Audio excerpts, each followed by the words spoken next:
Séance de dictée et grammaire de mardi 2 juin. Pour cette séance, tu as besoin de ton cahier jaune, d'un stylo bleu, d'un stylo vert et d'avoir appris la liste de mots 31. Voici la dictée de mardi. Tu peux écrire la date et dictée sur ton cahier. Et nous commençons. Nous préparons. Nous préparons. Attention, préparons, c'est le verbe préparer avec nous. Nous préparons de la compote. Nous préparons de la compote. Fin de la phrase. Nous préparons de la compote. Tu peux mettre pause si tu as besoin d'un petit peu plus de temps. Nous corrigeons. Donc nous préparons, avec nous la terminaison ONS, de la compote. Compote, c'est le on qui s'écrit OM, parce que juste après, il y a un P. Nous passons à la grammaire. Tu dois lire d'abord le texte. Donc, tu peux mettre pause si tu veux le lire d'abord tout seul. Sinon, je te le lis. Réaliser un masque de chat. Dans un morceau de papier cartonné, tu traces un cercle assez grand pour cacher ton visage. Tu ajoutes 2 triangles pour les oreilles. Avec tes ciseaux, tu découpes en suivant le contour du dessin. Tu traces 2 yeux obliques de façon à ce qu'ils soient écartés comme les tiens. Tu dessines aussi une bouche mince et tu découpes avec soin ces 3 ouvertures. Tu dessines le nez du chat et ses moustaches. Tu perces un trou de chaque côté du masque. Tu passes une ficelle ou un fil élastique dans les trous et tu fais un nœud. Tu es content ou tu es contente car tu as un beau masque de chat. Tu peux le mettre et tu surprends ainsi tes copains. Nous passons aux questions. À qui sont données les explications? Alors tu peux répondre uniquement à l'oral ou dans ta tête. Donc, les explications, elles sont données à celui qui va réaliser le masque, à celui qui va lire le texte pour réaliser le masque. Donc si c'est toi qui lis le texte, c'est toi qui aura les explications, elles te sont données à toi. Énumère toutes les actions dans l'ordre chronologique. Alors là c'est un peu plus long, donc si tu veux prendre le temps, tu peux mettre pause. Sinon, on va voir quelles sont les actions. Donc, d'abord, tu traces. Ensuite, tu ajoutes. Tu découpes. Tu traces. Tu dessines. Tu découpes. Tu dessines. Tu perces. Tu passes. Tu fais. Alors là, attention, tu es content ou tu es contente, c'est pas une action. C'est comment on est. C'est un état. Et enfin, tu peux le mettre. Et tu surprends tes copains. Ensuite, explique cartonner. Donc, tu peux y réfléchir un petit moment. Donc si tu ne sais pas, cartonner, ça veut dire qu'il est en matière un peu carton. C'est un papier qui est épais. Ensuite, écarter. Donc tu peux réfléchir, à ton avis, qu'est-ce que ça veut dire? Donc écarter, ça veut dire qu'ils ne sont pas rapprochés. C'est l'inverse de rapprocher. Donc là, on parle des trous qui serviront pour les yeux. Donc forcément, tes yeux, ils ne se touchent pas, ils sont un petit peu écartés. Donc voilà, c'est l'écart entre tes yeux. Des détails. Tu réfléchis à ce que ça veut dire, des détails.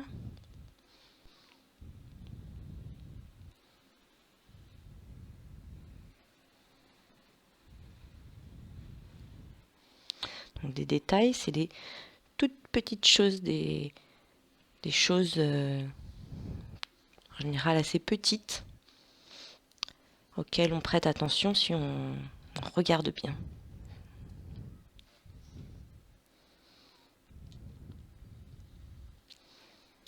Ensuite, compte le nombre de paragraphes. Donc, le paragraphe, c'est lorsqu'on retourne à la ligne. Donc là, c'est assez simple. Donc là, on a un paragraphe jusqu'à dessin, deuxième paragraphe jusqu'à ouverture, troisième paragraphe jusqu'à moustache, et enfin un dernier paragraphe. Et là, donc, les paragraphes, ils étaient numérotés. Donc il y en a 4. Le texte est-il écrit au passé, au présent ou au futur? Pareil, je te laisse réfléchir.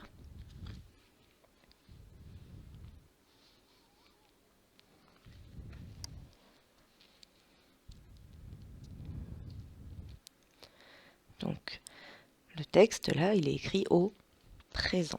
Donc, c'est pour maintenant, tout de suite. Là, tu traces, tu ajoutes. On passe à la suite. Remets cette phrase dans l'ordre. Donc, tu as des morceaux de phrases. Donc, trace un cercle et 2 triangles. Dans un morceau de carton, tu. Donc, cette phrase, il faut la remettre dans l'ordre. Ensuite, il faut encadrer le sujet, souligner le verbe et faire des vagues sous le groupe déplaçable. Donc moi, ce que je te propose, c'est uniquement de réécrire la phrase déjà dans l'ordre et ensuite de faire tout ce que j'ai demandé sur cette phrase. Tu peux mettre pause le temps de le faire. Alors, on corrige, voici ma phrase. Tu traces un cercle et 2 triangles dans un morceau de carton. Alors, tu as pu faire une autre phrase. Tu as pu mettre dans un morceau de carton devant. Dans un morceau de carton, tu traces un cercle et 2 triangles. Tu as pu mettre aussi, tu traces, virgule, dans un morceau de carton, virgule, un cercle et 2 triangles. Ensuite, on va encadrer le sujet. Donc le sujet, qui est-ce qui fait l'action? C'est tu, c'est toi. Ensuite, souligner le verbe donc c'est trace, c'est le verbe tracer. Et enfin, le groupe déplaçable, donc c'est celui que je t'ai dit que tu as pu mettre devant ou au milieu, c'est dans un morceau de carton. Transforme la phrase suivante en forme négative. Donc à la forme négative, rappelle-toi, c'est quand on dit le contraire. Tu perces un trou de chaque côté du masque. Donc là c'est pareil, tu peux directement écrire la phrase à la forme négative. Tu peux mettre pause le temps de le faire. Donc, on corrige. Donc tu perces un trou de chaque côté du masque. Le contraire, c'est tu ne perces pas un trou de chaque côté du masque. Ensuite, dans les phrases suivantes, encadre le sujet, souligne le verbe, donne son infinitif, indique si le sujet est un pronom ou un GN. GN, c'est groupe nominal. Donc il y a plusieurs mots. Fais des vagues sous le groupe déplaçable. Donc là, tu as 2 phrases que tu peux écrire et ensuite tu fais tout ce que j'ai demandé. Voilà, tu peux mettre pause le temps de faire ça. Nous corrigeons. Tu perces un trou de chaque côté du masque. Sujet, c'est tu. Ce sujet, c'est un pronom personnel, PP. Le verbe perce, donc c'est le verbe percer, et de chaque côté du masque. Parce qu'on pourrait dire de chaque côté du masque, tu perces un trou. La deuxième phrase, avec soin, tu découpes les yeux et la bouche. Donc le sujet, tu, c'est encore un pronom personnel.